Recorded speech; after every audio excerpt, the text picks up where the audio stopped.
All right, good morning once again to board members, to members of the public, to the first meeting of the Stop Data Subcommittee meeting of 2025. Thank you so much for attending. Just want to remind board members once again that to keep your cameras on during the duration of the meeting while we have this meeting. And we have achieved quorum, so I'm going to turn it over to our subcommittee co-chair, board member Kajabi. Thank you so much. Great. Thank you so much. I appreciate it. I want to welcome everyone. Thank everyone for joining today. Before we do introductions, I think I just wanted to say just at the outset, we all know that the work of the board is critical to improving the well-being and safety of communities across California. In the past years, here we are for the data subcommittee. We've seen the data collected by law enforcement, and we've seen the analyses, and in other sections of the report, we've seen that there are still pronounced and concerning disparities in the way that people are impacted by law enforcement, especially true for Black men, especially for young men of color, young Black men. There are other groups that are disproportionately impacted, such as Native American youth. So I'm not going to rehash the findings here, but our goal is to propose for the next year's report, analyses, questions, topics that the report can focus on that really shine a light on people's lived experiences. And I hope in particular that point to policy changes, to recommendations, perhaps observations around where policy changes may have happened and could be making a difference. And we'd like to see that reflected in the data, and especially in people's experiences. And so before we get to the work of the meeting, as it were, I'd like us to start with introductions. And I'm very pleased today to welcome a board member joining this subcommittee. And actually, can I check with DOJ here? I'm sorry, I'm juggling a screen. May I introduce our newest subcommittee member first, or shall we do board introductions first? All right, great, no, thank you. Do. All right, well, I'm very pleased then to introduce Chauncey Smith, so board member joining us, and I'd like to share a little about Chauncey's work. Thank you, Chauncey. So Chauncey Smith was appointed by Attorney General Rob Bonta, and Chauncey is the Associate Director of Reimagine Justice and Safety at Catalyst, California. And his work focuses on building political power, transforming public systems to advance racial and economic equity. He's served on numerous task forces related to policing and community safety, including serving as the president of the Los Angeles Department of Transportation's task force on non-law enforcement alternatives to traffic safety. He's also served on the Public Safety Advisory Committee of the LA County Metropolitan Transportation Authority and the California Board of State and Community Corrections Executive Steering Committee on strengthening police-community relations. We thank you for joining the subcommittee, and we welcome your perspective and participation. Thank you so much. Chauncey, is there anything you'd like to add? Sorry, Board Member Smith, anything you'd like to add? Yes, can you hear me? Yes, I can hear you. Okay. No, thanks for the warm welcome. I greatly appreciate it. And I look forward to working with the subcommittee members, just as I have been within the context of the full board. I think the Stop Data subcommittee is vitally important to the overall mission of what we're in this for. So I just look forward to working collaboratively and making a contribution to everyone's efforts. So thank you. Thank you so much, and welcome. So I'd like to take this time then to go around the room, as it were, for every board member to introduce themselves. And I'll just start by saying I'm Lily Kajabi. I'm a professor of mathematics at Loyola Marymount University in Los Angeles, and I'm an appointee of the Attorney General's office.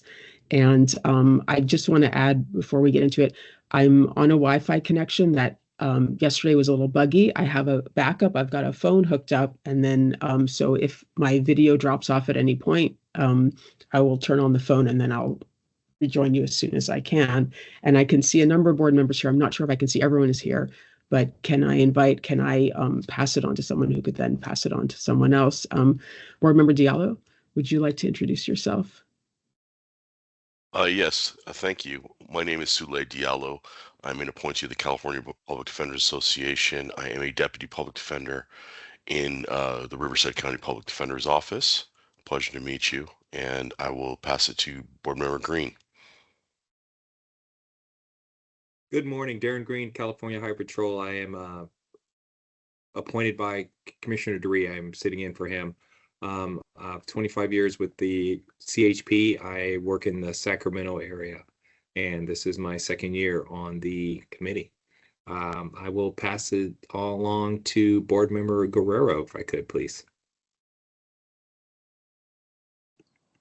Hi, good morning, everyone. I'm Andrea Guerrero from Alliance San Diego.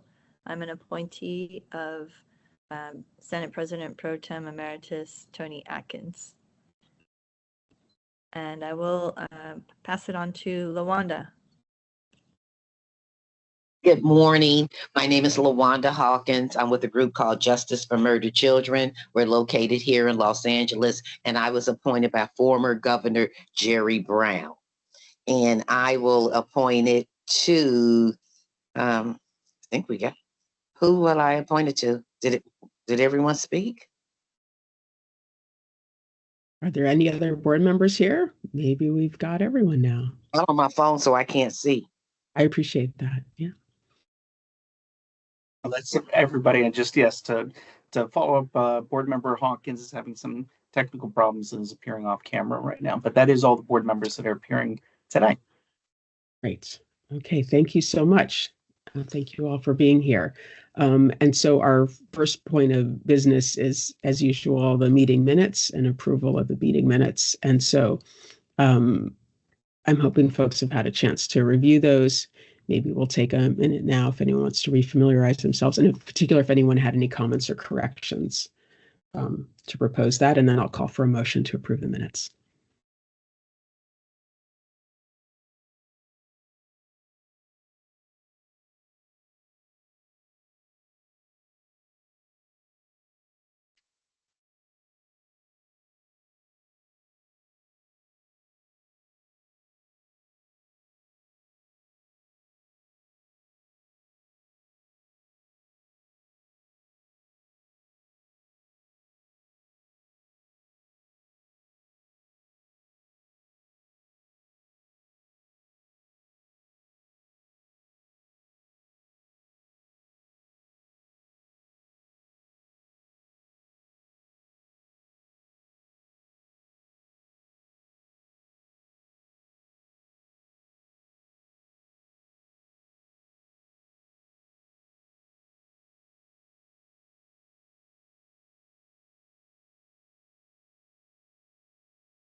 I'll make a motion to approve the minutes. Thank you, Board Member Guerrero. Is there a second for approval? Second. Thank you. Thank you. Is that Board Member Diallo? I thank you. Okay, so we have a motion. DOJ, do we do a roll call vote? Can we vote? Thank you, Board Co-Chair Kajabi. Motion to approve the September 3rd, 2024 minutes. We'll take roll. Board Member Diallo. Aye. Diallo, aye. Board Member Green. Aye. Green, aye. Board Member Guerrero. Aye. Guerrero, aye. Board Member Hawkins. Board Member Hawkins. Aye. Hawkins, aye. Board Member Yeah. Kajabi. Aye. Kajabi, aye. Board Member Smith. I'll abstain. I wasn't in the previous meeting. Smith abstain. The roll call is 5 aye votes and 1 abstention. The motion passes. Thank you very much. And so my understanding is that we'll begin today with an update from DOJ. And then in particular, we'll have time for board discussion for plans for this year's report. And then in particular, as usual, we'll have very important to receive public comment. And so with that, can I pass to DOJ? Thank you.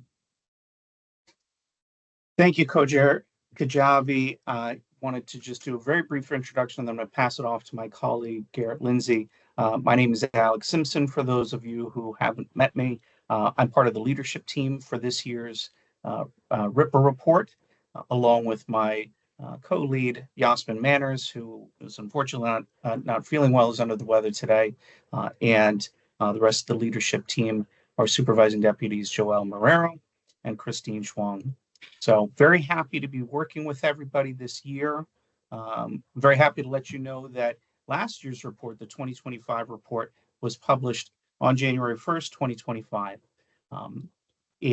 I also wanted to let folks who are here in the subcommittee know that we had, if you're interested in looking at discussion of last year's report, there was a presentation in front of the public on January 21st, 2025, January 2021, the CARE community briefing, which I'm going to drop on the chat. A couple of the board members participated, gave their explanation of the findings, the recommendations in the 2025 report.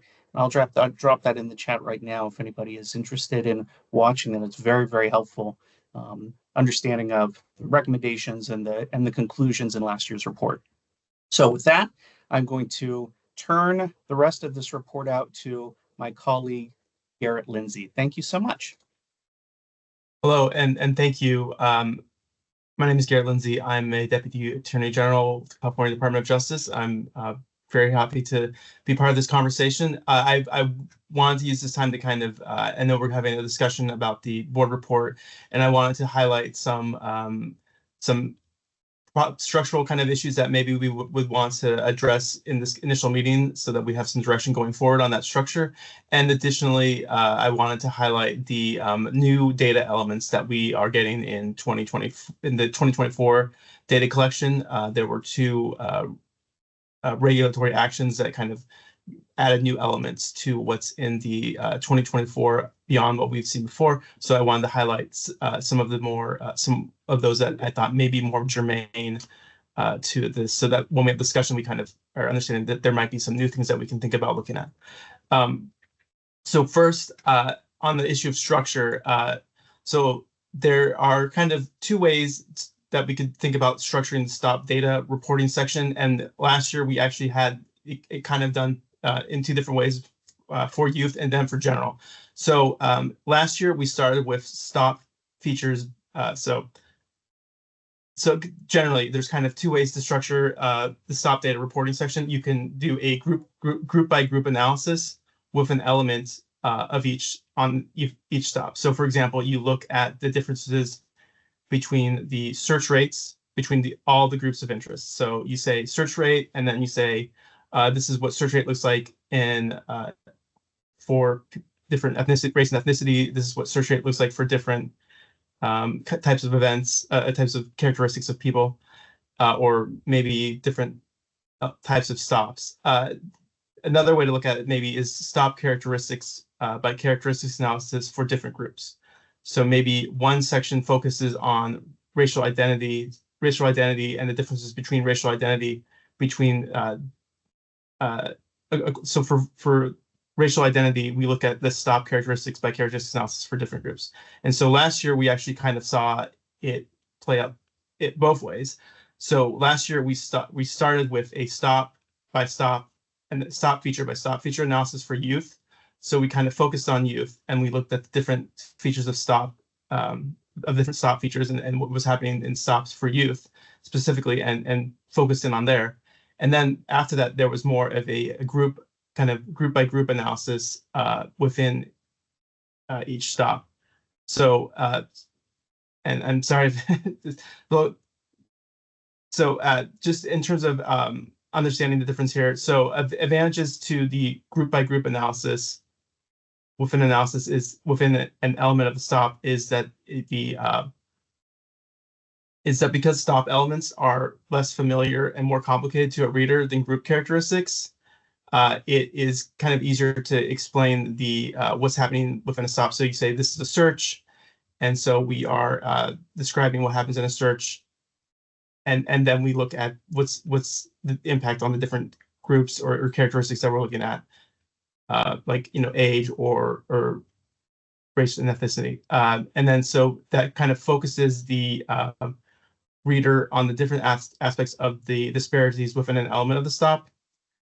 And then the other way is that we could look at the advantages. We could look at the if we look at the different stop part by stop part within groups. So for example, we say, like how we did with youth, is that we look at what's happening within youth, and then we're looking at the different parts of the stop for different age categories. That allows the readers to kind of easily track the differences across particular characteristics and see how those differences may affect other aspects of the stop down the line. So for instance, if one group is searched more often for something, but that group is found to have that, that search result less often in the search that happens, that may be an indicator that there may be differences in how officers are determining probable cause for a search. And it's kind of less obvious to the reader that that's happening if we're doing it, if we're just kind of going, if we're taking the element of the stop as like the top line. And then also another advantage, and this is kind of why we did it with last year's report on focusing on youth, is that a reader may be more particularly interested in how one group is affected. And so I know that this seems very technical, but in terms of like us drafting it's kind of helpful to know, does the board, and then is the board more interested in having a stop data reporting in the stop data reporting? Should we go look at the different elements of the stop as the top line, and then we look at when the groups, how they're differently affected by stops, or if the top line is just groups in general, and then we look within that different category, we look at the different elements of the stop within that. So, and I can take more questions on this later or during the discussion, but that would be helpful because it's kind of a significant restructuring to kind of go back and forth on this. And I think that, like I said, I think that one way kind of helps the reader understand what's gives them a better understanding of what's particular to a type of decision that an officer is making in a stop. And then one is kind of better at explaining what is the impact on a particular group of people, or kind of different across the characteristic of people within a stop. So now next I wanted to highlight some new data elements that we have this year that may be particularly relevant. So starting, one new data element that is going to be reported is the type of stop. So this is now in 2024, we will now have information about what was the kind of position of the person in like the world when they were stopped. Were they in a vehicle? Were they on a bicycle, or were they a pedestrian? So previously we did not have that kind of information. It might have been able to be inferred by like the reason for the stop, but now we can actually tell officers are required to report if a person was, stopped. Was it because a vehicle that was stopped? Were they on a bicycle, or were they or were they just kind of like standing on the street walking? And then also additionally, if someone is on a bus when they're stopped, or on a subway train, that's reported as a pedestrian stop. Let's see, another new element that's reported is if someone is perceived as unhoused. So if the officer perceives that the person is, unhoused, that's, Chauncey. Board Member Smith, sorry. Yeah, I understand. I thank you for this piece. I think the segregation by the different categories that you mentioned are helpful, particularly within the context of traffic stops, the vehicle versus another mode of transportation. But for pedestrian stops, my main question is this: were these stops already being collected, but they just weren't being disaggregated? There wasn't a category to disaggregate them. Yeah, but now yeah. they're- So now yeah, they're to be being- clear, yeah. Okay. Okay. Yeah, so all we right, we got it. collected this data. It's just that we would, and sometimes we could kind of guess like Okay, why got they it. were being stopped. Because like if they were Yeah. being stopped for jaywalking, they're probably a pedestrian. If they were being stopped because they didn't have a bicycle light, probably they were a Right. bicycle stop. But Yeah, but got it. but there's other reasons to stop someone who's a pedestrian, or that may not be, or in a car that may not be as may not be able to determine exactly what the position they were in. So, and I think that so that's helpful there, because I think we may have kind of different perceptions on how, like, how someone's perceived that they're walking or driving, and what characteristics of them are observable and things like that. So yeah, persons stop perceived to be unhoused. If the officer perceives the person to be unhoused, then that is a new data element that's now being reported. Another data element being reported now is that is if the stop was made during the course of responding to a call for service, which is a new data element. And then there's also a data element if the stop was made during the course of performing a welfare or wellness check, or an officer's community caretaking function. So this is a new data element, which is mutually exclusive with the stop made during the course of responding to a call for service. And so this allows us to kind of maybe provide a little difference between the call for service category and the welfare check and community caretaking function data elements. An additional one is we're now also kind of disaggregating the force-related actions and the non-force-related actions in terms of the amount.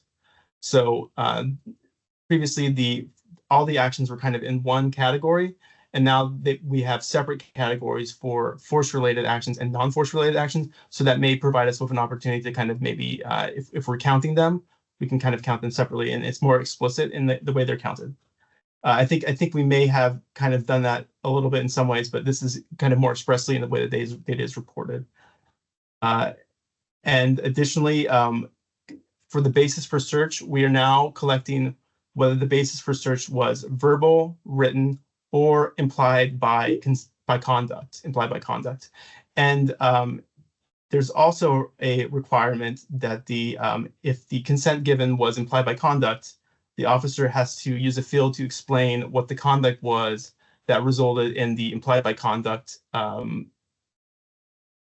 permission for search.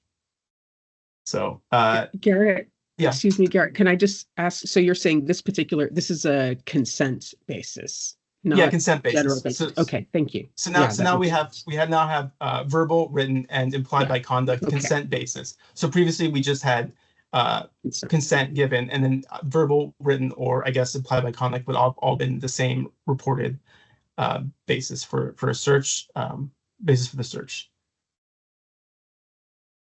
Yep. And we also are an additional element that we'll be receiving is the reported race of the officer that is making the stop, or really that's reporting the RIPA report. That is also something we're collecting. And additionally, there is in response to the new legislation, there is a requirement that the if the officer gives a reason for stopping someone that is different than their actual reason, then we are collecting that information. We're collecting both the reason given to the person for the stop, and we are collecting the actual reason. And then if there's a difference, we are getting a kind of written response on why that's different. And I think that Quick question. yeah. Could you explain how that would Yeah. play out? So Like, how would yeah. Yeah. So the example from the regulations is let's say that the officer is stopping someone who is matching the description of a suspected child abductor. So the officer does not want to provide the person with that reason why they're stopping them. So they may be giving them, because like the officer might be saying, "Oh, I'm stopping this person because I'm aware of an Amber Alert." This is the officer's internal thinking. But because they're withholding this reason because they want to, they want to protect the life of the missing child from imminent threat, possibly posed by this suspected child abductor. And then so under that situation, the reason given to the person stopped, the officer A would select that they were, the reason given would say reason not provided to the stop person because the officer reasonably believed that withholding the reason for stop was necessary to protect life or property from imminent threat. That would be they would report that out. And then under the reason for the stop, so this is kind of what we've already been collecting, they would say that they stopped this person for reasonable suspicion that the person was engaged in criminal activity. And then they would probably write an explanation that explains like why those two things were different. Like, yes, Board Member Green. So has any thought gone into the time it takes for officers to complete this work? When I started in 2001, we tracked data on the Highway Patrol as far as stop data, and it took me no more than 30 seconds to complete it. It was demographic data, reason for the stop, and we moved forward. I'm wondering if we're looking at how completing this documentation after every single contact has taken away from the number of contacts I can have in the course of my shift, 8-hour, 10-hour, or 12-hour. Is that something maybe coming down the pipe, or is it something that has not even come up before? So I'm not familiar with exactly what's been discussed here before, and I've only been staff here for a year, but I think that this is the kind of thing that maybe is maybe a place for board discussion. I'll note that the officer only really needs to report all this additional information for the reason for stop if there's like a difference between what they've given someone and then what the reason they've given, and now there is like a legal requirement to give someone the reason for the stop, which is kind of why there was a regulatory update. And so like the kind of providing the narrative is generally going to be kind of more of the, I think more of the exception. But that's actually something we could examine is in the stop data sections, we could say like, what is the, what is the, the amount of the volume of text or and things like that that's collected that is, that's an element that I think we could look at. And yeah, so, but I think that this is a valid area for board discussion, certainly. I mean, it's basically all this is, but yeah. Can I just add a footnote to that? I mean, Officer Green, I appreciate your perspective, and my understanding is that the changing of the stop data elements, it was a multi-year process that included input from the board, but also other steps at DOJ and beyond. And one of the points that did come up that was expressed in board discussion was, is there a way to even arrange how things are filled out so that well, for example, so that someone, if you're filling out a long list, you're not just seeing a long checklist, but that there's subsections and just a way to make it more practical to enter the data. Because of course it's critical to us that the data is entered correctly and in good faith. So I feel like the point you're making is an important one and what is reflected in the discussions. And so this is an important year to see how the new data collection has has gone. Thank you. And board member Sorry, Diallo? board member. Thank you. Yes, thank you. I had a question regarding the new category in terms of stops where the actual reason for the stop is not given to the person stopped or a different reason. Does that include legitimate but pretextual stops? Meaning, let's say the person's pulled over for a traffic violation that arguably that person could have been pulled over, but the officer in their mind is really stopping for an investigatory purpose. Let's say it's not, an officer normally do it on a traffic duty, but there's other suspicion in which would allow the officer to do an investigatory stop. Is that something that's required to be reported under the new or captured under the new regulations, or is that something different? So I think that this I guess this is a kind of a complicated issue, I think, and I'm not entirely prepared to address that. I can tell you what what the data element says, and the data element is the is the reason given to the stop person is the reason for the stop. The officer communicated to the stop person at the time of the stop as required under Vehicle Code Section 2806.5. And the primary reason for the stop may be different, and we may, and there's kind of a that's kind of it, the reported element is primary reason for the stop. To there isn't really a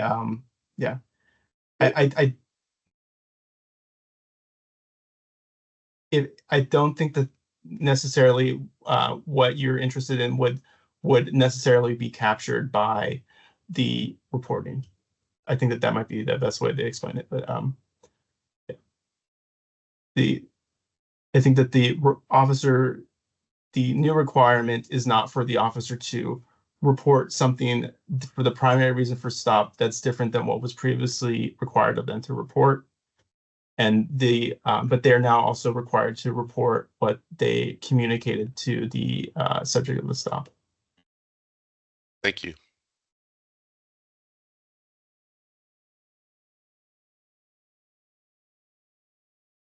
And yeah, it's so anyway, another thing that we discussed last year, which may be interesting to think about beyond new data elements, is that I think there has been some discussion, and I brought this up last year about thinking about how maybe reporting geographic differences in policing or areas. And I know that other subcommittees have also thought about maybe if there's a desire to think about differences in how things are, how policing happens, or other elements of kind of the policing and policing accountability and complaints receiving are occurring kind of more from like a geographic perspective. So one area that may be up, continue to have board discussion is like what kind of categories we would be interested in. That I do know that last year it seemed that the Cal Department of Transportation or something close to that was an appealing breakdown. I've also heard that we might maybe want to look at and actually an update from last year is that it does look like we are actually able to precisely map the California Highway Patrol stops to those California Department of Transportation regions. So there isn't really an issue also with that being with the fact that the California Highway Patrol has like a statewide, we'd be able to precisely locate those. Additionally, we've heard that maybe there's a discussion of like, should there be maybe just like a Northern California, Southern California distinction, and defining that might be kind of difficult. But I think, frequently I think that the kind of the line that's like San Bernardino to, I think, San Luis Obispo County is kind of thought of as sometimes as Southern California broadly. If you're doing those regions, and I think that so maybe if you want to have that discussion, that's fine. There's a lot to discuss more, and also I think I just also wanted to highlight that our new subcommittee member, Chauncey Smith, has raised some potential topics in another committee that the Stop Data Committee might want to explore in this year's report. And also particularly related to the fact that now we're capturing kind of the if someone's a pedestrian or in a vehicle or in a bicycle, it's even kind of more relevant. And I would really let Board Member Smith speak to that more particular when we get to the board discussion. I think be much better able to discuss that. And so I guess I kind of will conclude the DOJ update now. And thank you for your time. Thank you so much. I appreciate that. And thank you for the board members who raised questions along the way. And so now what we'd like to do is pivot to a board discussion, a subcommittee discussion about priorities or goals for this year's report. And before we do that, I do want to say that I saw that the 2023 data, that is the basis of the most recent report, is now posted on Open Justice, and I really appreciate that. And I hope we can circle back later in the meeting for any updates there might be from DOJ about the possibility of a data dashboard that is a statewide resource. So maybe we'll circle back to that. I'd like to hear from all committee members now, of subcommittee members. I do want to say I see this committee also as in service to other subcommittees. And so in particular, especially the policy subcommittee and others. And so we want to support the recommendations that are coming from those. And we're lucky to have good overlap between this committee and those committees as well. And so is there someone who'd like to start off our discussion? We may have, I hope, a long list of a constructive list of many types of recommendations and area of focus. Is there someone who'd like to start us off?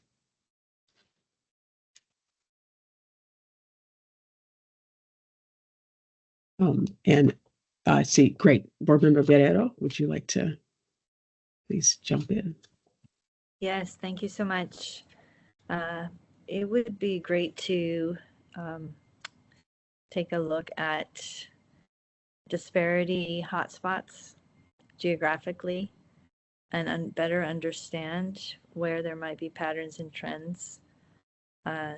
We've done that looking at a few data points, and we can see that there are consistently problems, not only in a single police department, but in a constellation of departments in a particular region, a particular county. So like a county by county look at disparity hotspots, I think would be very helpful and interesting, and in service to the policy committee that's looking at addressing policies that would be responsive to those disparities.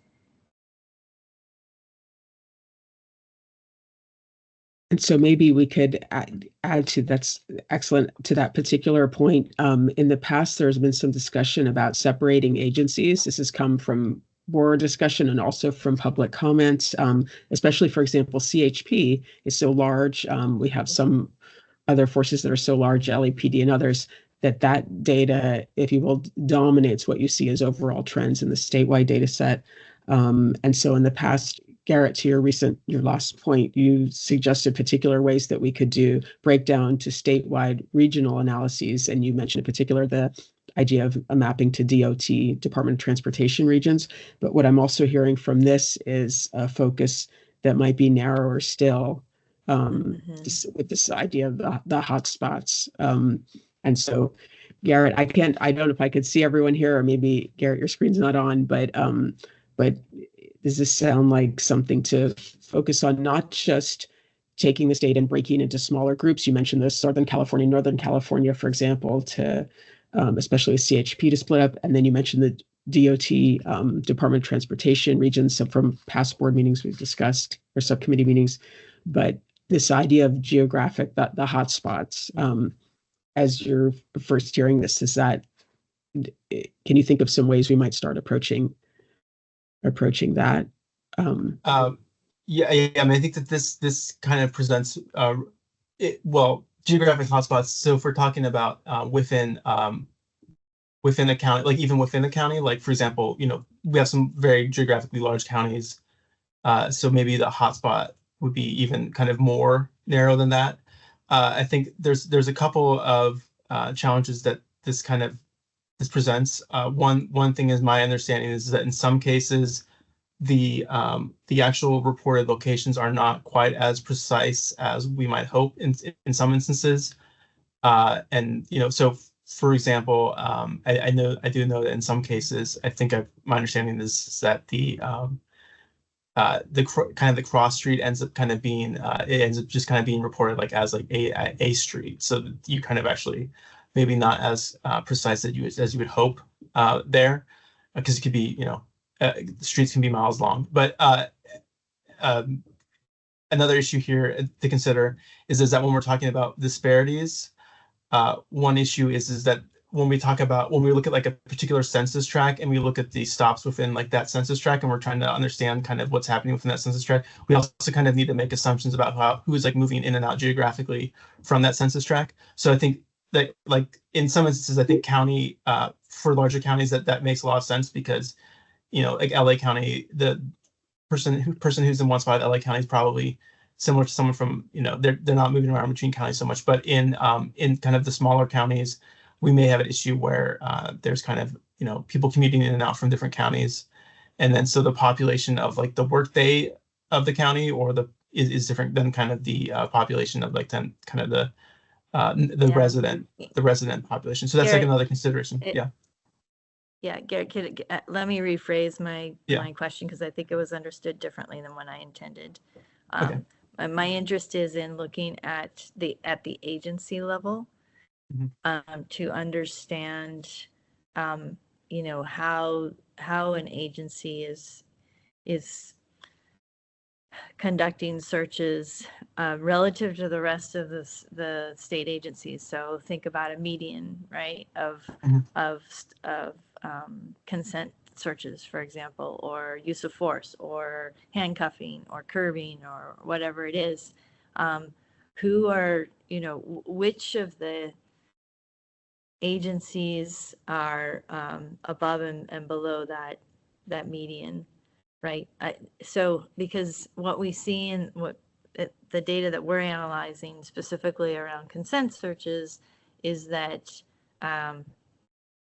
there are agencies, there are like a handful of agencies that most of their searches are consent searches.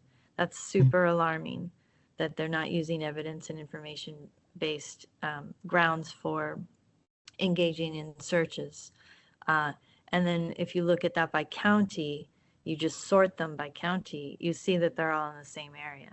So what's going on in that county with those agencies, that's something worth thinking about. And sure, like relative to the population is one way to look at it, but the other way to look at it is just relative to all the other agencies. Like, they're using certain tools at a higher frequency than others. Why?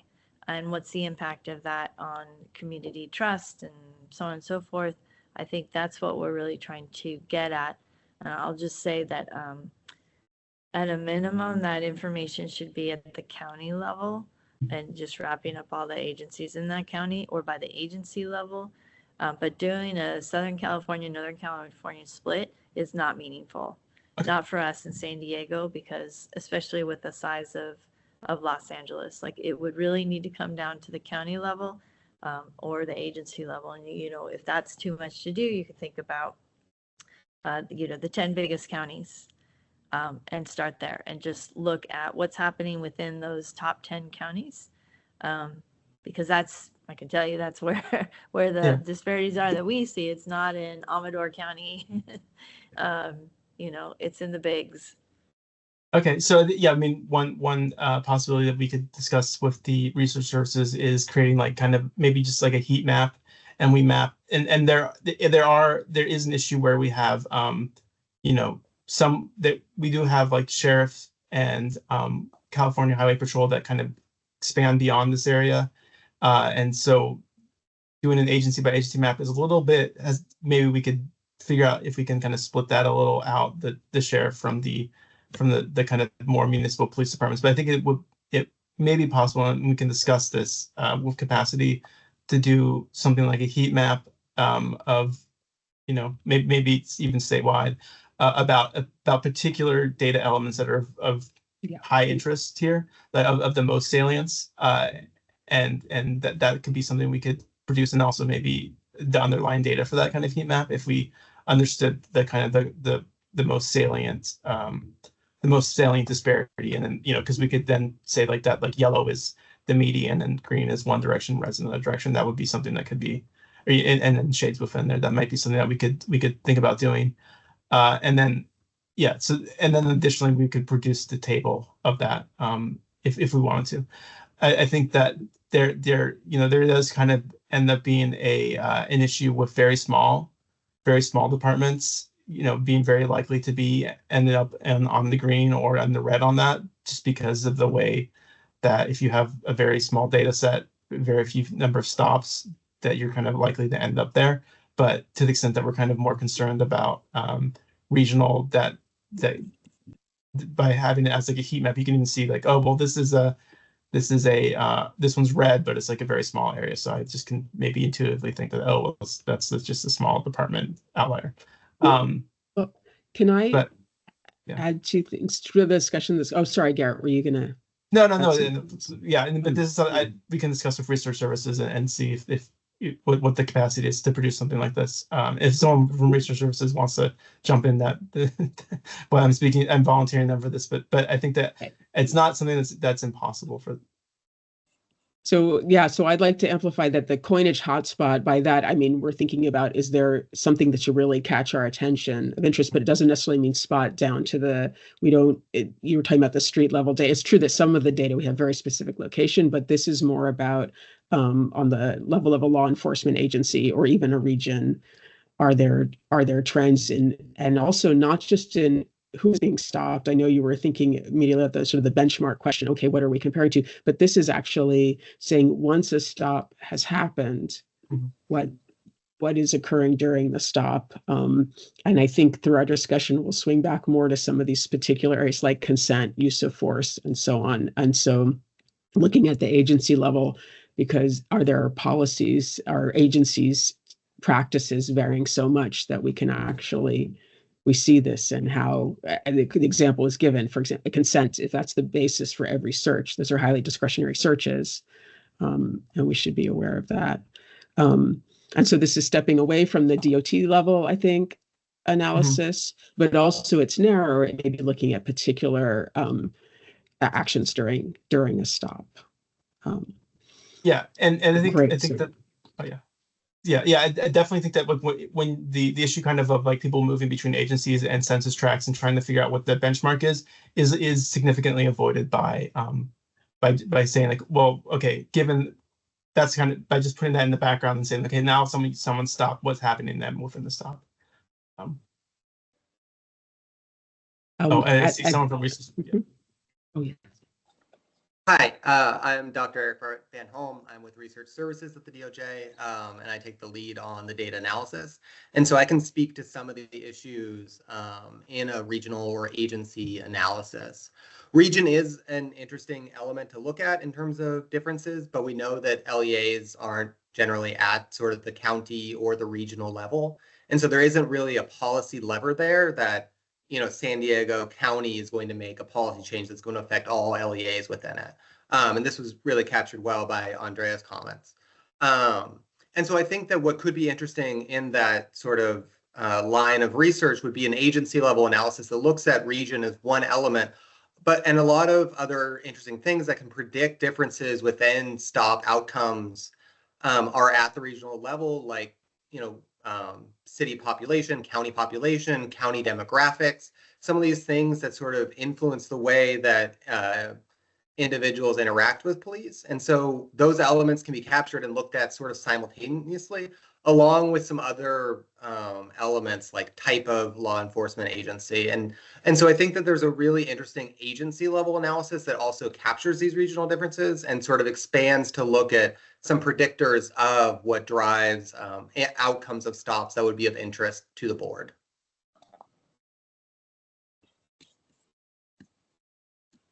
Yeah, that would be great. And I think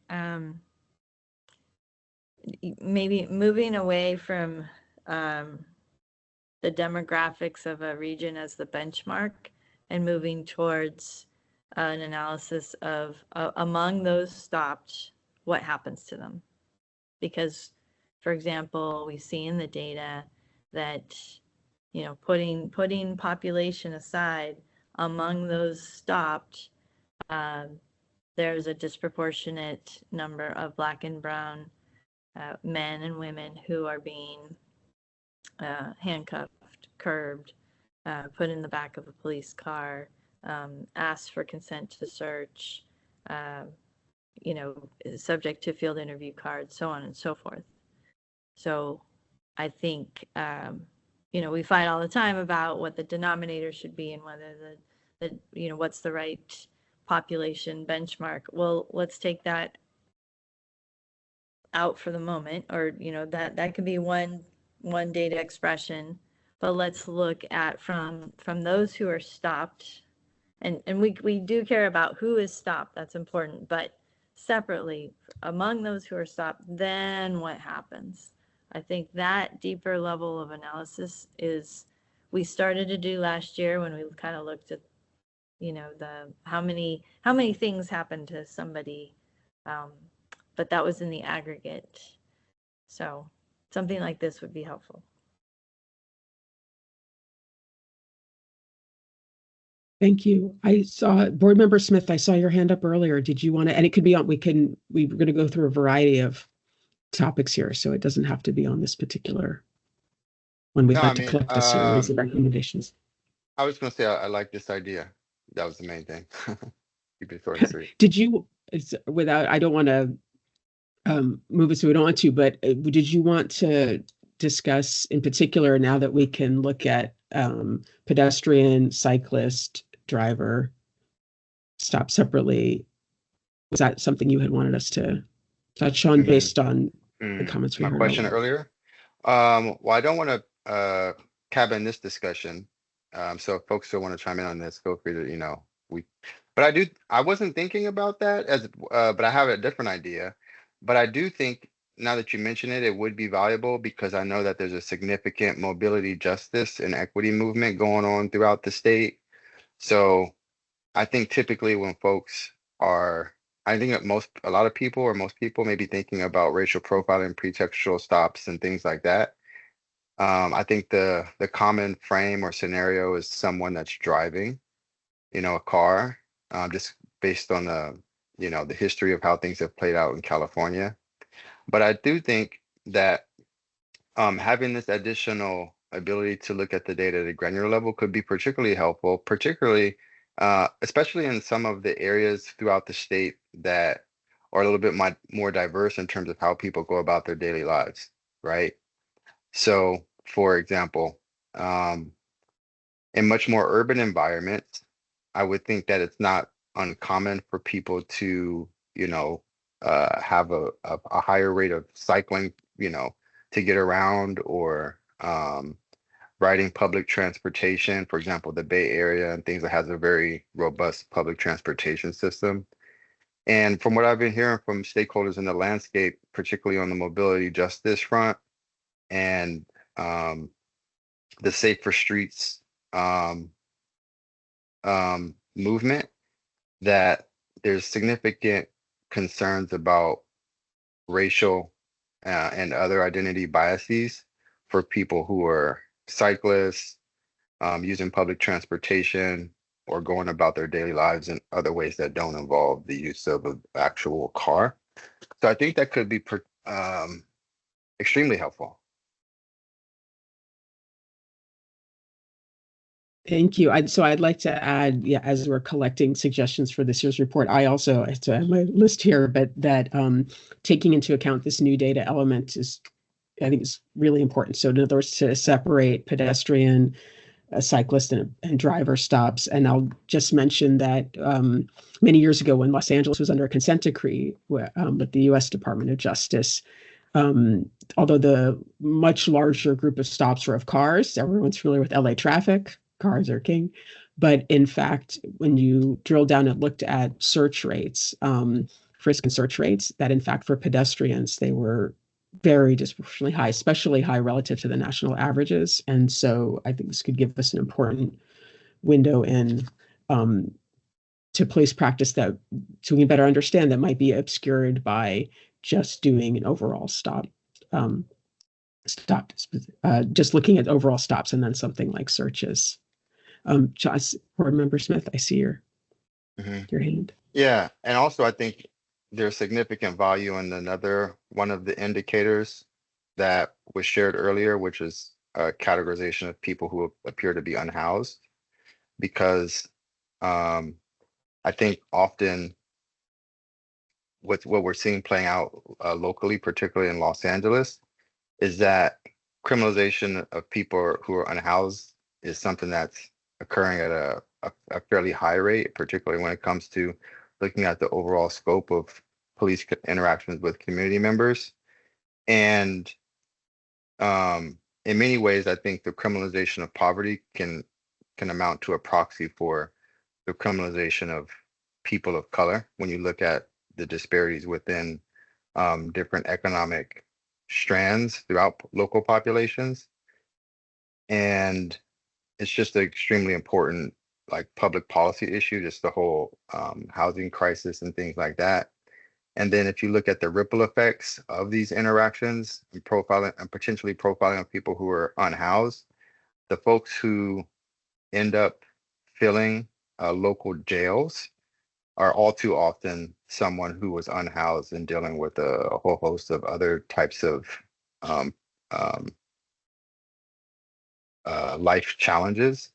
So if we could take a closer look at that indicator within this overall realm, I think there could be significant value also. Yeah. Thank you. Other board members, as we continue to make our list of recommendation priorities for areas of focus in the analysis this year.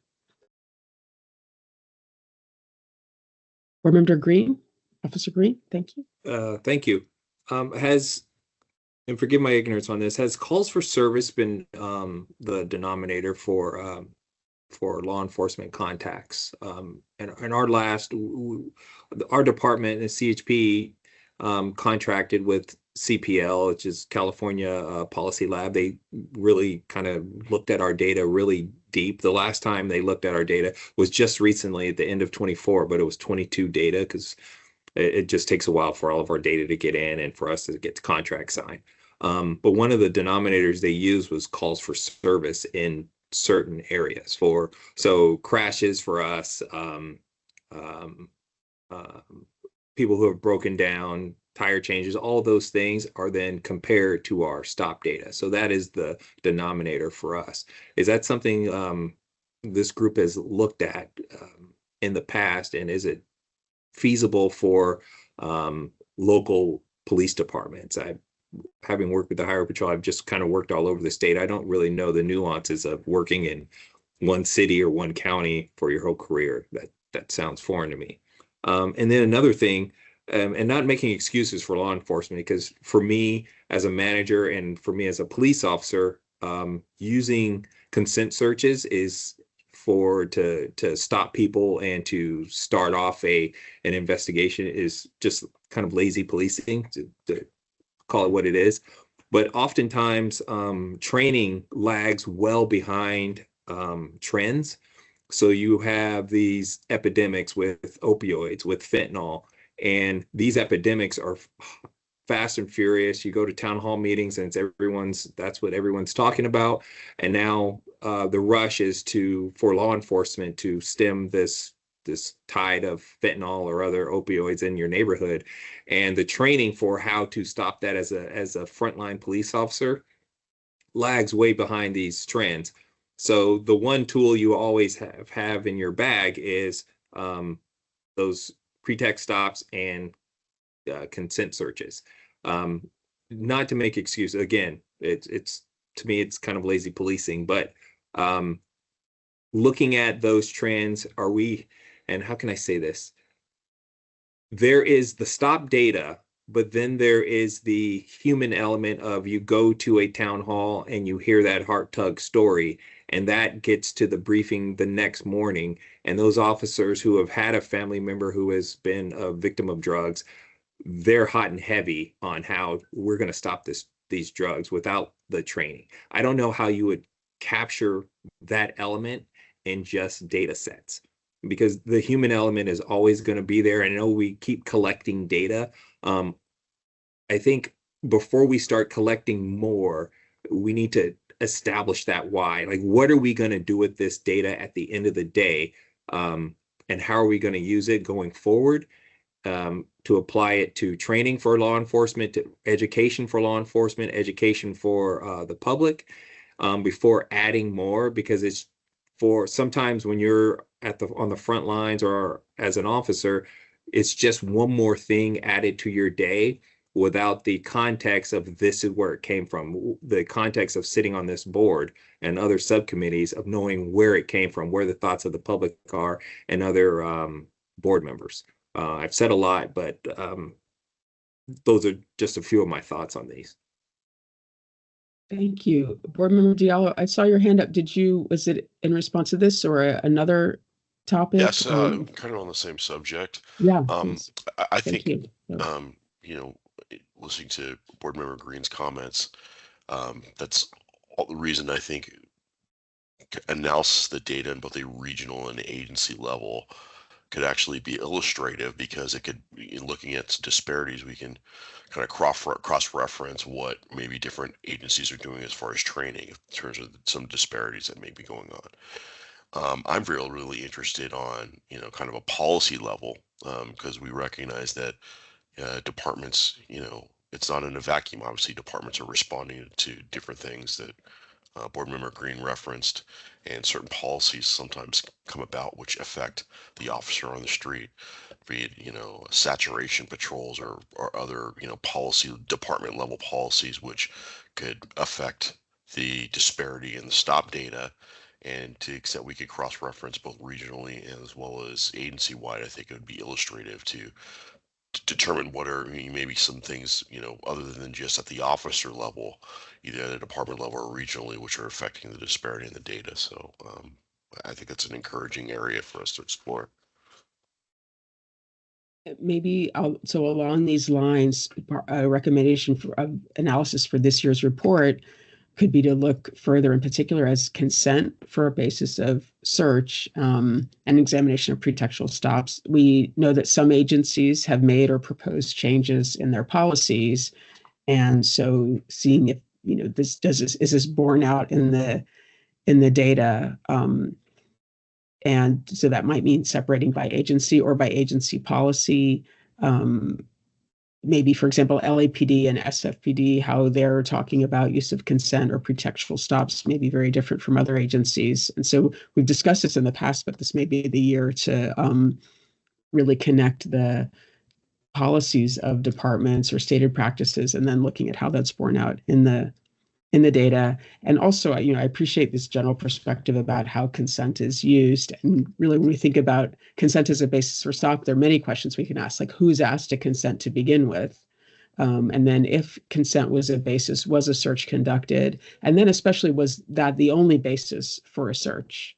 And so those are really slightly, although they're all different, and including if it's the only basis for a search, that implies a much more discretionary search versus a search that had some other basis. And then maybe as a policing tool, the officer is also asking for consent. I want to circle back to something Garrett Lindsay brought up, that how consent is granted. I don't know if this is a place for the discussion of that, but I was actually surprised to hear that implied consent was one of the data elements. And so I think, this is new for us as a data element. We need to see what's happening, at least in terms of how officers are filling this out. So I guess I'm promoting a focus on consent for this report, use of consent searches in all of these dimensions, as a way to buttress what both Board Members Diallo and Green were just sharing with us. I also, Board Member Green, I want to circle back. You mentioned calls for service, and it's true that how discretionary a stop is to begin with is different if it's a call for service versus a stop that an officer has initiated. And so I appreciate that it can be valuable to separate those out. Board Member Guerrero, I see your hand up. Yes, on the topic of consent, in the past, well, it's been erratic whether we report out consent-only searches in the report itself. I know that that can be gleaned by downloading the 5 million data points and and doing some math, but that's not accessible to the general public. They won't be able to do that. In fact, you can't do that unless you have a special software. So it would be nice to see a consent-only search data point, and that broken down in the crosstabs by agency. We crunch that number ourselves. Other people do it as well, but it would be nice to see the state doing that. And I'll just take the moment to interject. This is where also having a data dashboard, that would be a natural element to build in. So the data is already there. There's a huge effort to collect this, to bring it together on the part of all the agencies. And so having it publicly available in a useful form, and certain law enforcement agencies are doing this on a smaller level. So we know it's doable in that respect. Thank you so much. Board Member Smith, sorry. I feel more familiar with everyone, but let me say Board Member Smith. Thank you. Yeah, no, you can call me Chauncey. It's actually, it feels a little more normal. Actually, so yeah, no need for the formalities. I like the idea of both the consent search indicator and the data dashboard. I think that would be extremely helpful for people in the field that are trying to use the data. And I really think that speaks to making both the data and the work of the board more accessible to the public. People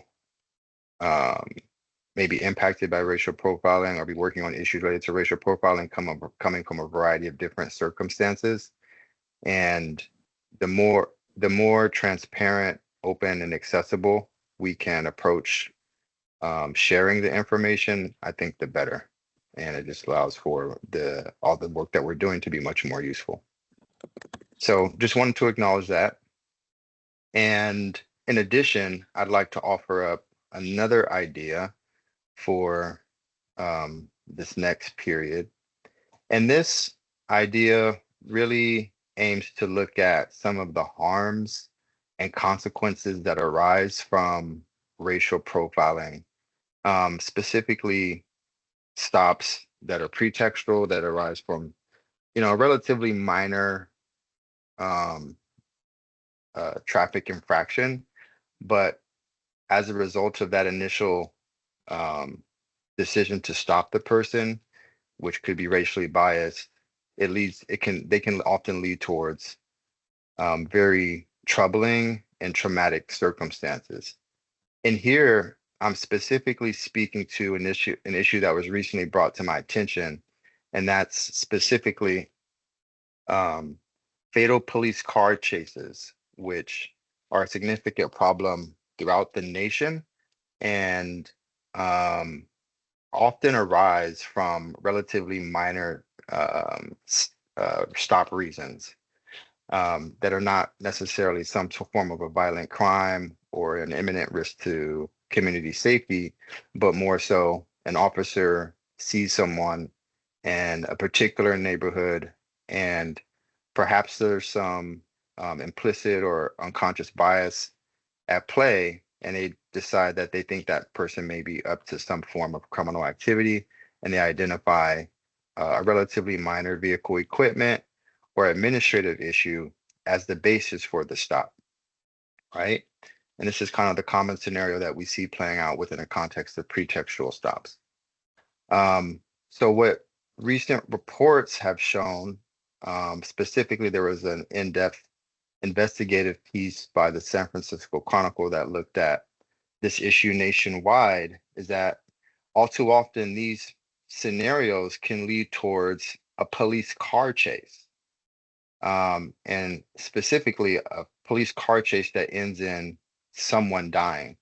And the person that dies could be the officer involved, it could be the driver, and even just as unfortunate, if not more, data also show that approximately 36% of people that die from fatal police car chases are bystanders, right? So I think this issue is of particular importance just given the potential severity of these sorts of stops. And in addition to that, you know, available data also show, when I say available data, I'm talking about what I've seen on national trends, show that Black people are far more likely to be the victims of fatal police car chases than white folks, specifically four times the rate of white people in terms of deaths. And there's also research that shows that these particular type of incidents disproportionately occur in neighborhoods that have higher concentrations of Black people. You know, so this came to my attention recently, and I was like, oh, this is something of significant importance. It would be helpful if the board could look into it, see what data are available in California.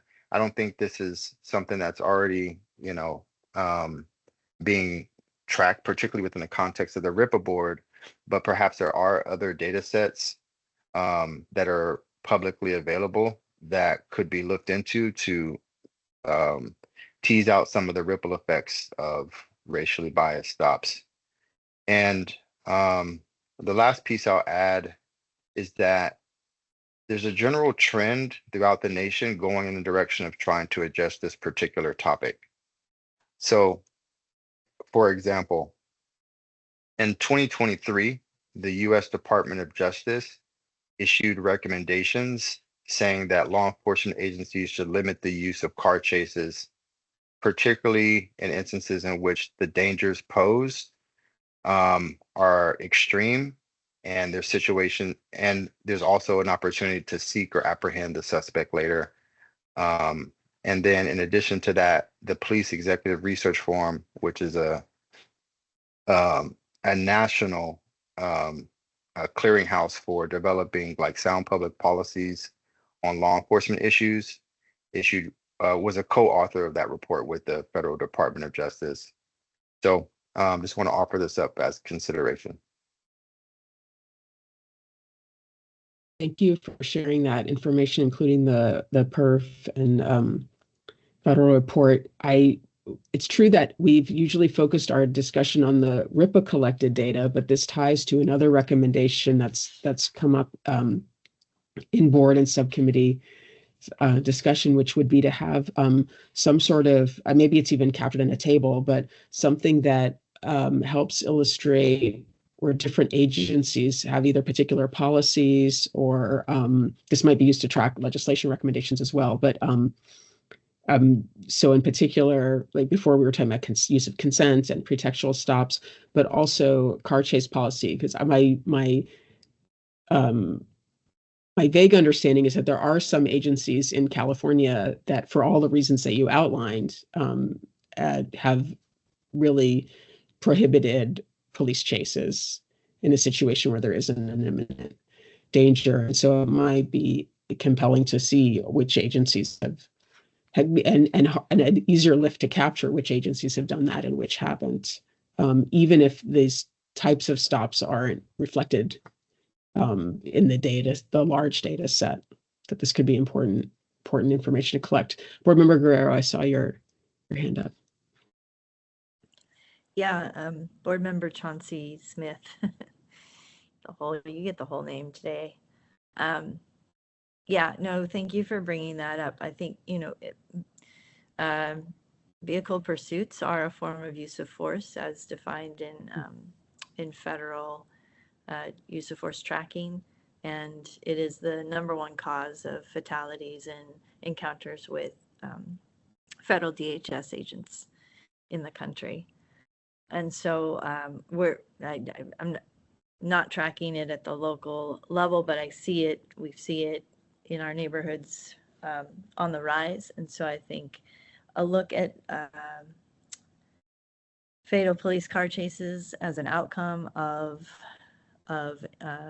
initial stops, and that's part of the through line of what happens potentially, and understanding who has policies. So this relates back to the policy committee, which several of us are on. Who has vehicle pursuit policies, and do they align with best practices to limit this tool as a use of force tool to that which is necessary and proportionate.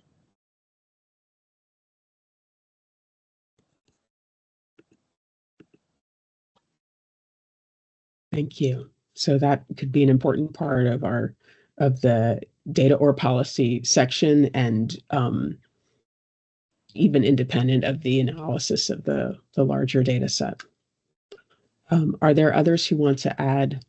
It could be a new area of focus, or something that echoes past discussions, or anything that's been brought up so far. Now, so I'll keep an eye out for hands. Maybe while I have the mic, I want to add that there's been interest in the past, and this may have come up, I think, in policies, looking at longitudinal change. So especially for the larger agencies, LAPD, for example, CHP, we now have data that's been collected over many years. The year with the pandemic looks a little different than other years, but it's still, we have a multi-year snapshot, and we haven't in past reports done some sort of longitudinal analysis. So I don't know if there's interest in that in particular. That would be a way to get a window into change over time. Yes, remember Chauncey Smith. Thanks, Lily. I've heard like three different variations. I appreciate the consideration, but I think this issue is something that resonates with me. And I think what it really hits on is an ability to evaluate the evolution of racial profiling over the course of time. Like any other public policy issue, I don't think it necessarily stays static or is the same, right? So because things are evolving, right? So law enforcement agencies are adopting policies throughout the state. The RIPA board is developing recommendations. The legislature is developing state laws that change what law enforcement agencies can do when it comes to their patrol activities. And with the benefit of having RIPA in place for numerous years now, I think that it would be of extreme value to see how things are playing out from a bird's eye view, right? So I believe the act was passed 10 years ago, and we have data within the DOJ from at least 7 or 8 years ago, right? And I think there's probably tremendous value in seeing where things are now versus where they were in the past. And that could help us have some foresight and more clarity to pinpoint which issues, are things getting better on particular subtopics within this overall endeavor, which things are staying the same, or we're not seeing things moving in the right direction with lower disparities and things like that. So just my 2 cents on that particular topic, I think it would be a tremendous value. Thank you. Thank you very much. Board Member Guerrero? Yes, I think longitudinal analysis would be helpful, and I wonder if that could be embedded into some of the other suggestions we've been making. I'll just point out that we only have full data for 2 years, I believe, because we brought the agencies on in waves. So it might be interesting to do a wave 1 analysis since we've had them on the longest. And that could help. It would be a lighter lift, and it could help inform a broader longitudinal analysis with a little, future years of data. Just a thought. Great point. Thank you.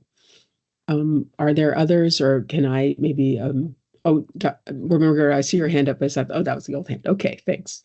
I want to also mention on a different note, duration of stop. That's something we haven't looked at in the past, but actually we do have data for duration of stop. And the reality is the duration of a stop really impacts the experience of a stop. And so I don't know if we want to add to that. I guess I wanted to plant the idea. I know we have a growing and rich set of items to look at, and Board Member Green has also pointed out, officers go to the trouble of entering all of this data. And so we want to be able to see what story it's telling, how we can better understand the experience folks are having. And so duration of stop and how that impacts experience may be very significant. And it ties into another suggestion made in the past to sort of map out, if you will, the life cycle of a stop, so that Californians can better understand what happens during a stop, that a stop isn't just literally being pulled over or stopped, but that there are different actions that can be taken.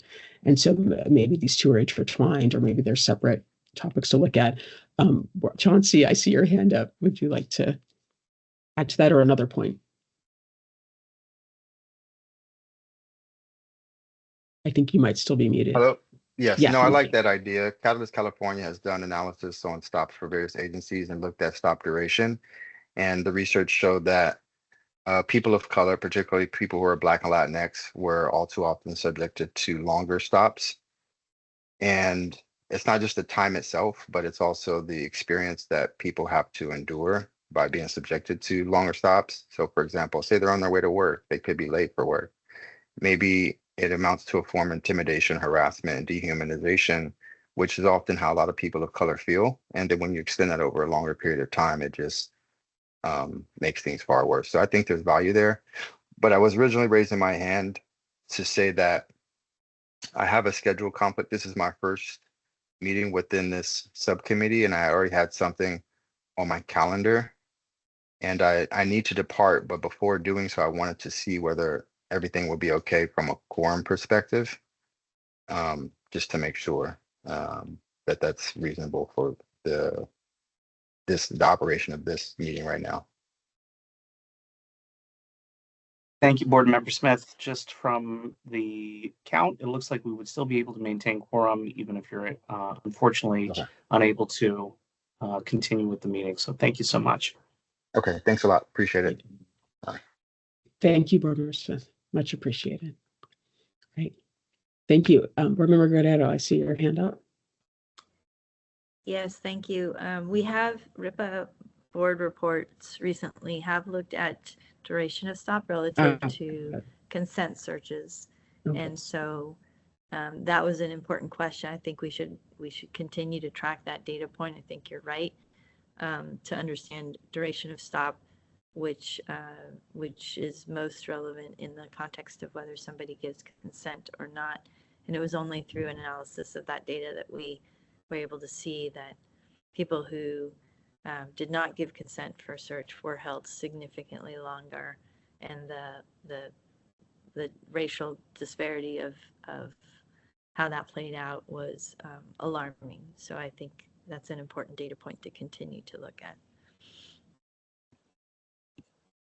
Thank you. And that dovetails with sort of social science research, I think, that says that sometimes people will consent because they don't want to be held longer, and they're like, okay, let's just get this over with. Yeah.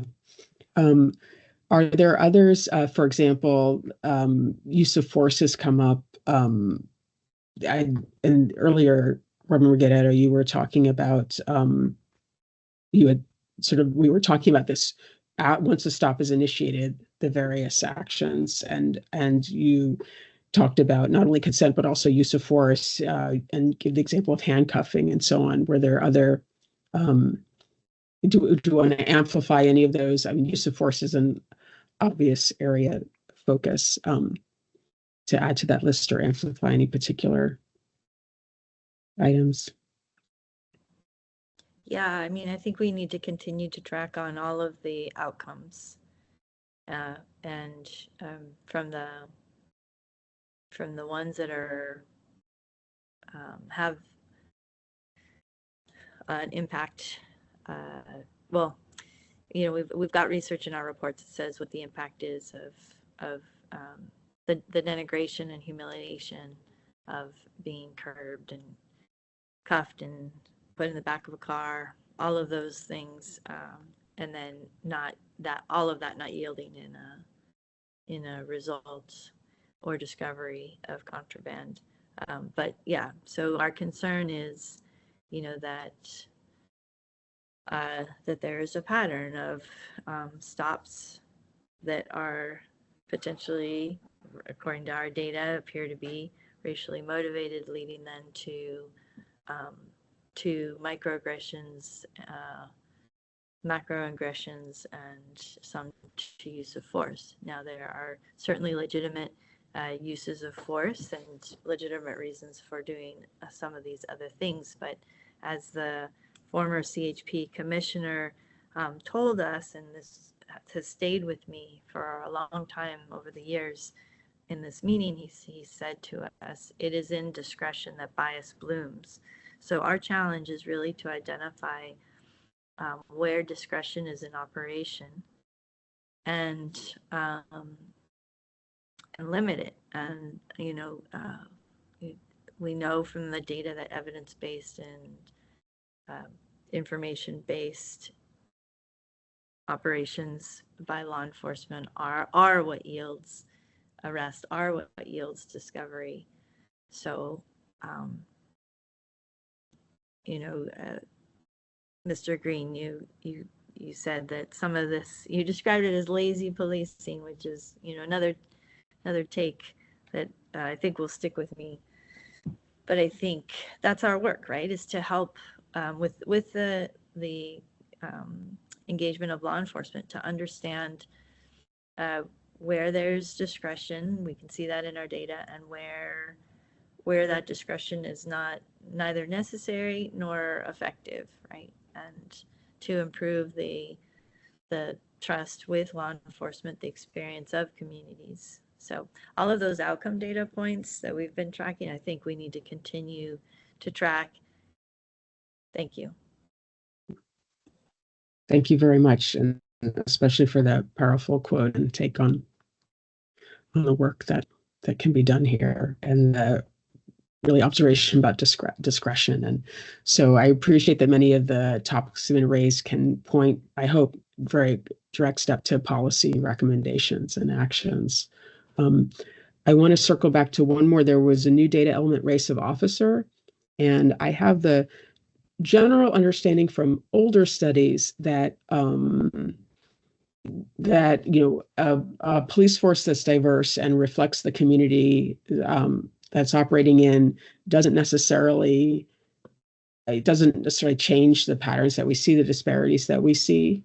But there's also some evidence that I think if race of officer and perceived race of officer and person stopped, if those are the same versus if they differ, that sometimes we see different rates, for example, search rates, different police practices. So this is a new data element, and I guess I'd like us as a subcommittee to think about what role it might play in analyses. The folks at DAJ may also think about, you know, Eric, thank you earlier. If you're on the call, you talked about modeling or looking at outcomes, but with, you know, a number of variables.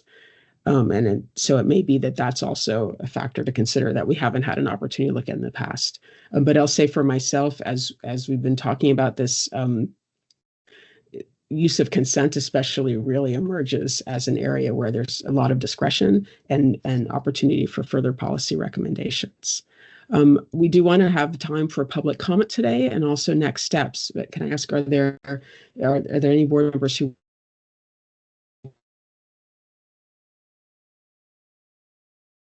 questions? Were there others that anyone wanted to raise in particular today?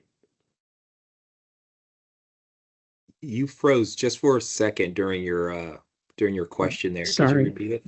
That's okay. Sorry, I don't think you missed much, but I wanted to know if there were, are there others? Does anyone else here want to add to this part of our discussion?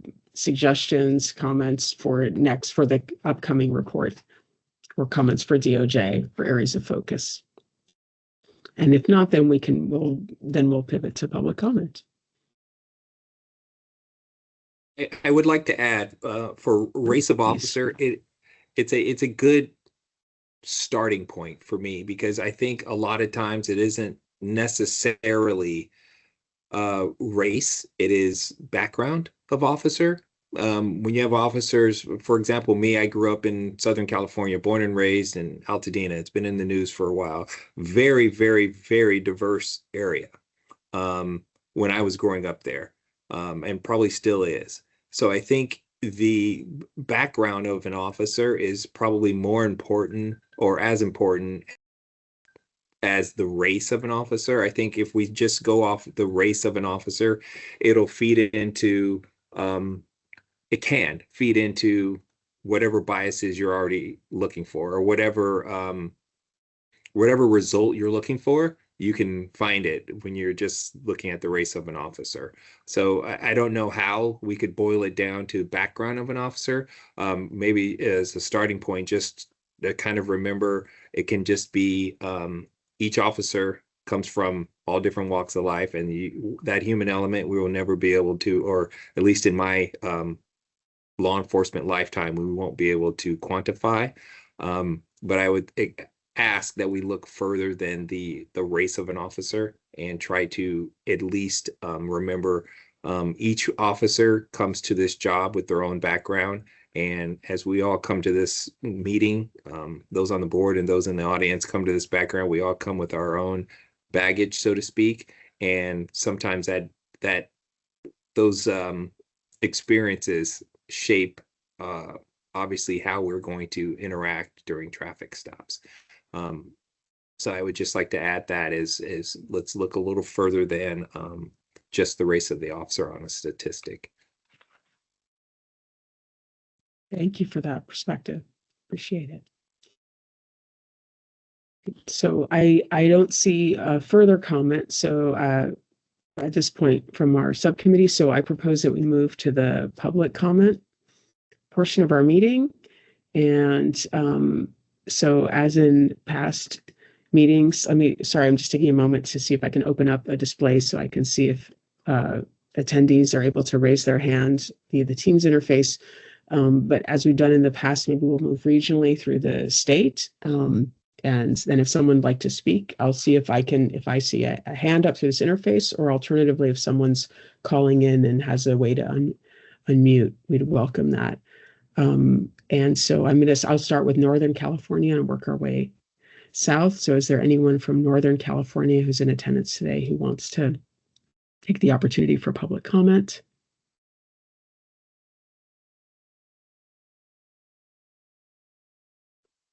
And I don't see it on my end, so I'm going to continue to move through the state, but if I miss someone, we'll circle back. Is there anyone from Central California?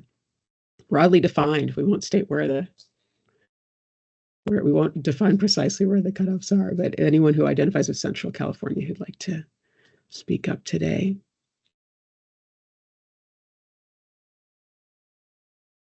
Okay, and then I'd like to move to Southern California. Is there anyone in attendance from Southern California who would like to share public comment with us today? And I see a hand raised. You go ahead. Is that Mr. Hilton?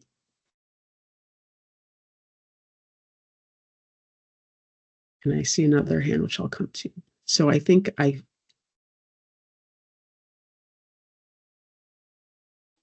right. So I see one person coming in and out of my list. And so I'll circle back, but is it Alden Thomas or Thomas Alden Stiles? Excuse me, Alden Stiles.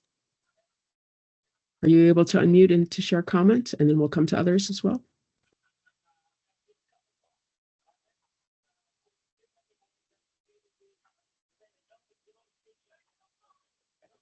Alden Stiles, I don't know if you're speaking. I don't hear as much on my end. I'm going to try changing my volume. Is anyone else able to hear?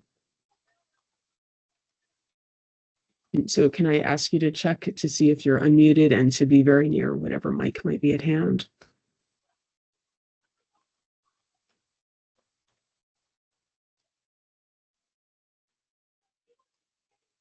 Are others able to hear? I have not. Okay. All right. So I wasn't able to hear. So Alden Stiles, I hope you can hear me. If you're able to, oh, do you want to type a question in the chat? That's fine. You could also try reconnecting. And meanwhile, can I move to, it comes up here as the Jamaican, Mr. Hilton, is that you? It Is it, do I have the certainly name is. correct? Thank you. Please go ahead. Thank Can you. you hear me? I hope Yes, you I can. Thank you. Thank you. I have a question that needs an answer, and the answer need not be given here. My question relates to the dashboard that many of us were familiar with and disappeared. No one seems to be saying what became of it, and I'd like to know what became of it. So for whenever I may get that answer. Now, with respect to the discussions that we had today, they were all extraordinary. And I thank in particular the CHP officer who has made observations that I tried to make. We have enough data. We have more than enough data, and we ought to use the data that we do have. Of all the new fields that have been added, the only one that I recognize as being different, as being new, is the information provided to the person stopped as the reason for having been stopped. The remainder of them, everyone already exists in data and can and should be used. Well, we need not go back and fix that because what has been done has been done. We need to become more familiar with the data that we do have. And to do that, we ought to have someone from CJIS be present in these meetings to provide us with information and guidance. The new use of force or the lack of use of force fields that have been created have created for me, and I suspect also for San Diego, the San Diego PD, a issue of maintaining legacy values with these so-called new values that existed before. Indeed, when I tried to determine what uses of force were, I learned that from the CADOJ. So this new change I find quite unnecessary. Pretext stops. I wrote in the chat a comment about the need for that field in what we are doing now because of a recent experience trying to get pretext information from San Francisco. They happily increased their reported stops by more than 100% in 2024, as compared to 2023. And I suspect that my agitation is what caused that, but I take credit for anything. But I cannot in any way say anything positive about the pretext stop flags that I did not get. Those were important to me, and I suspect important to others. So perhaps we can do something about that. And I thank you. Thank you very much. And then I just want to circle back. Alden Thomas Stiles, you said that you were able to post something in the chat. I'm wondering also if you want to try one more time to, if possible, to unmute to share public comment. In my chat, I don't see additional information, but since then, but did you want to try to unmute again?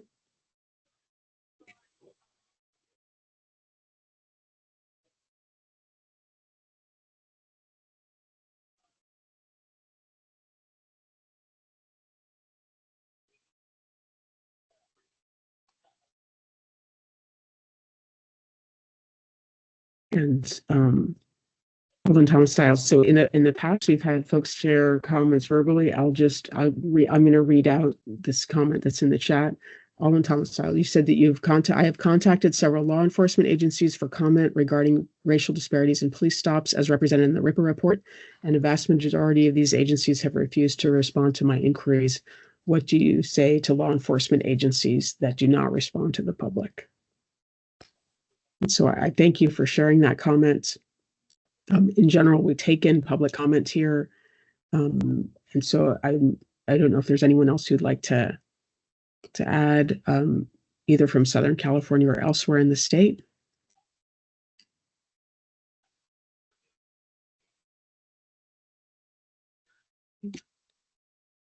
Right, I don't see additional folks. I want to thank both speakers for commenting, and thank you, Mr. Styles, for posting in the chat as well, so that we could hear your concerns and comments. I appreciate that very much. So at this point in the meeting, we'd like to discuss next steps. And so we've laid out through our discussion a variety of strands, recommendations, areas of focus. I mean, our most immediate next step is we have a full board meeting coming up, and that will be an opportunity to hear from other subcommittees about their recommendations as well. I'd like to ask if there are folks who have particular points of interest for next steps. And I'd like to actually start by discussing the data dashboard a little bit. We've heard a call from the public and elsewhere about the data dashboard. My understanding is that the previous data dashboard, not only that site, but other data sites, there were some questions about data security, maybe reasons that those were brought down that were independent of the goal of sharing this data transparently and publicly. I also understand, I think that DOJ has secured funding or a grant for the implementation of a new data dashboard. But in terms of our next steps, I'd be grateful if someone from DOJ, if there's any update or anything to add to that regarding a data dashboard, because we didn't discuss at length what that dashboard could entail.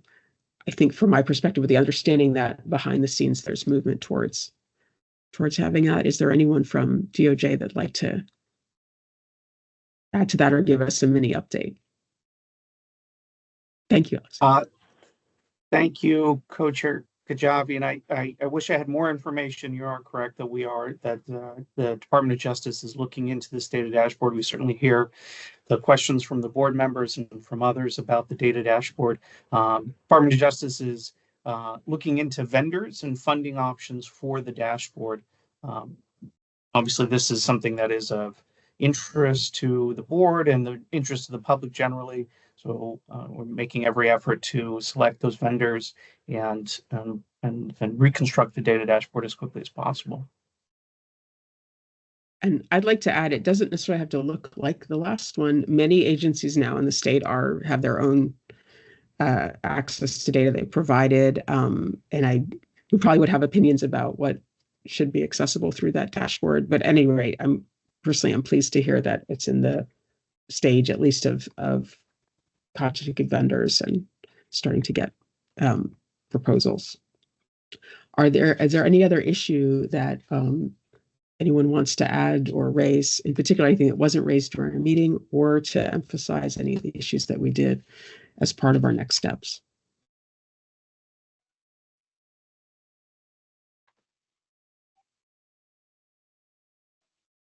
Can I ask on the DOJ side, from the various issues that we laid out, I could read back some of them, but is there a sense now of the types of questions we'd like to look at for this year's report? Last year, we had a particular focus on youth, and this year, here's sort of a different approach where there are particular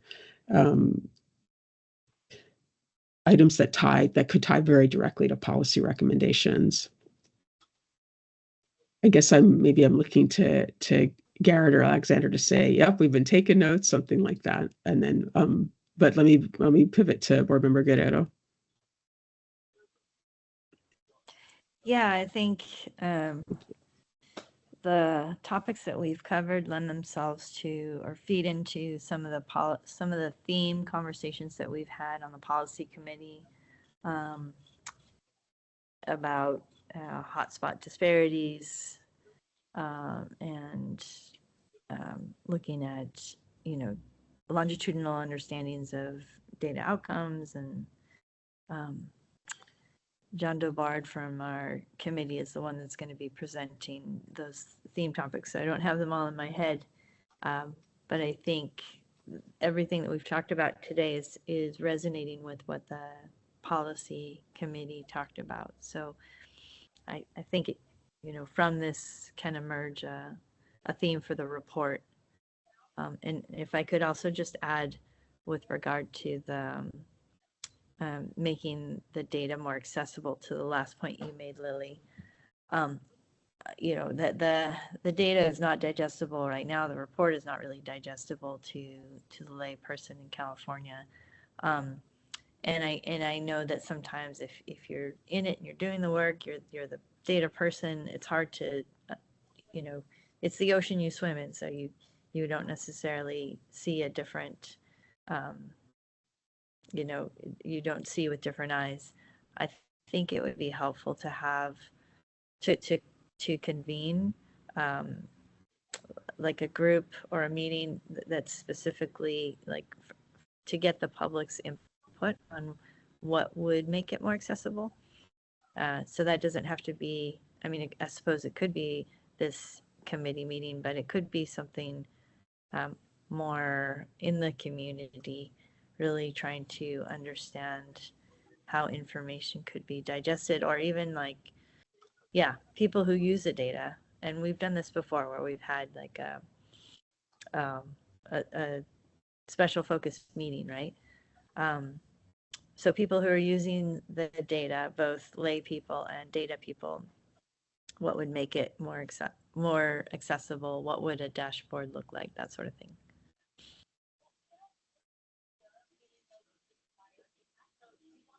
Thank you. I appreciate that very much. Not just the ultimate existence of a dashboard, but really in what makes this most useful and particular to get direct public input, or that. And I heard you say that conceivably could be a subcommittee forum, but actually there might be other ways to better get that input.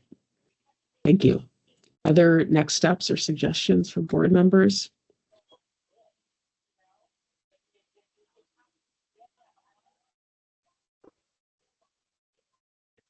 And can I circle back to the DOJ folks who are here? I really appreciate, I know a large group of very actively in attendance here behind the scenes. Alexander, did you have either questions you wanted to raise for us or some comments about next steps? I don't, and I've been checking with my team off camera to make sure that we don't have any additional questions. Really want to thank the subcommittee's participation. It's a very lively committee and a very thoughtful one. And so, as you say, Co-Chair Kajabi, we have been taking notes furiously as we go along, and really do appreciate all of the thoughts, ideas that the subcommittee has. So thank you. So and also, yes, as a reminder, our next step for this subcommittee and for all board members is the full board meeting on March 13th. So thank you so much. Thank you. Board Member Guerrero, Andrea, I see your hand up.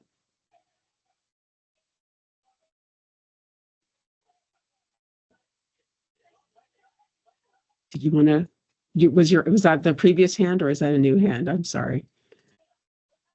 I didn't catch which, but you're okay. Fair enough. Fair enough. Well, I want to thank everyone. I thought this is a really rich discussion. I really appreciate the perspectives that were shared. There's a lot that's going to stay with me from this meeting, and I'm looking forward to the work on this year's report. And I want to especially thank all the DOJ folks who are here and our public for comments.